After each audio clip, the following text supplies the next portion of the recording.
There are three things everybody wants. Everybody wants to be wealthy, everybody wants to be happy, and everybody wants to be fit. Of course, you also want an internally calm state of mind, you want a loving household, so there are other things that come into it, but those three, I think, they can actually be taught. I was born poor and miserable, and I'm now pretty well off, and I'm very happy. And I worked at those, and so I've learned a few things. And these were principles that I came up with for myself when I was really young, around 13, 14. And I've been carrying them in my head for 30 years. And I've been sort of living them. And over time, I just realized, like, sadly or fortunately, the thing that I got really good at was looking at businesses and figuring out the point of maximum leverage to actually create wealth and capture some of that. And do it in a very long-term kind of way. Happiness is a big word, but happiness and inner peace and calm and all that. Because what you want is, you don't want to be the guy who succeeds in life while being high-strung, high-stress, and unhappy and leaving a trail of emotional wreckage with you and your loved ones. You want to be the guy or the gal who gets there calmly, quietly, without struggle. You want to be the person who's when there's a crisis going on, you want to be the calmest, coolest cucumber in the room who still also figures out the correct answer. Happiness is just one of those choices. And this is unpopular to say because there are people who are actually depressed, chemically or what have you. And there are people who don't believe that it's possible because then it creates a responsibility on them. It says, oh, now you're saying if I'm not happy, that's my fault.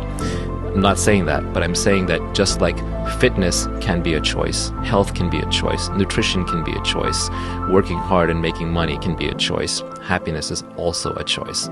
If you're so smart, how come you aren't happy? How come you haven't figured that out? That's my challenge to all the people who think they're so smart and so capable. If you're so smart and capable, why can't you change this? Let's go back to desire. Right? This is old Buddhist wisdom. I'm not saying anything original. But desire to me is a contract that you make with yourself to be unhappy until you get what you want. Okay? And I keep that in front of mind. So when I'm unhappy about something, I look for what is the underlying desire that I have that's not being fulfilled. It's okay to have desires. You're a biological creature. You're put on this earth. You have to do something.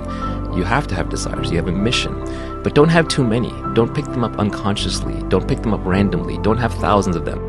Pick your one overwhelming desire, and it's okay to suffer over that one. But on all the others, you want to let them go so you can be calm and peaceful and relaxed. And then you'll perform a better job. Most people, when you're unhappy, like a depressed person, it's not that they have a very clear, calm mind. They're too busy in their mind. Their sense of self is too strong. They're sitting indoors all the time. Their mind's working. They're thinking too much. If you want to be effective in business, you need a clear, calm, cool, collected mind.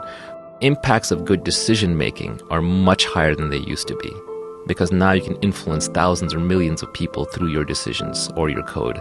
So a clear mind leads to better judgment, leads to better outcome. So a happy, calm, peaceful person will make better decisions and have better outcomes. So if you want to operate at peak performance, you have to learn how to tame your mind, just like you have to learn how to tame your body.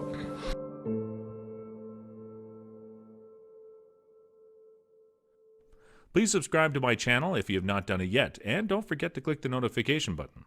I hope you guys learned and enjoyed this video. Thank you, and have a great day.